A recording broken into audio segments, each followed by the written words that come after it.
ഒരു ദൂരയാത്ര കഴിഞ്ഞ് വരുന്ന ലക്ഷണമുണ്ടല്ലോ. അളിയൻ ഇത്രയും ദിവസം എവിടെയായിരുന്നു? നീ ഇങ്ങനെ നോക്കി നിൽക്കുന്ന അളിയന് പോയി ഒരു ചൂട് ചായ എടുത്തോണ്ട് വാ. ചെല്ല്. എന്തിനാ ഇപ്പൊ അങ്ങോട്ട് വന്നത്? കാണണ്ട നിന്നെ എനിക്ക്. വീട്ടിലൊരു നല്ല കാര്യം നടക്കുമ്പോ നാട് നന്നാക്കാൻ നടക്കുന്നു. മന്ത്രിയായി നിന്റെ അച്ഛനേക്കാൾ തിരക്കുണ്ടോടാ നിനക്ക്? ഞാനില്ലായിരുന്നെങ്കിൽ എന്താമേ, ഇവിടുത്തെ കാര്യങ്ങളൊക്കെ ഭംഗിയായിട്ട് നടത്താൻ എല്ലാരും ഉണ്ടല്ലോ. എത്തിയോ വിമതൻ? വിമതൻ ചെറുപ്പകാലത്ത് ആവേശമായിരുന്നു എനിക്ക് എന്റെ അച്ഛൻ. മനസ്സുകൊണ്ട് രാഷ്ട്രീയ ഗുരുവെ കണ്ടിട്ടാ ഞാൻ രാഷ്ട്രീയത്തിലേക്ക് ഇറങ്ങിയത്.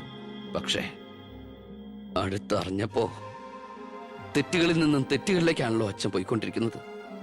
എന്റെ കൂടെപ്പുറപ്പിനെ മനസ്സിലാക്കിയില്ലല്ലോ. വളരെ വിഷമമുണ്ട്, സഹതാപമുണ്ട്.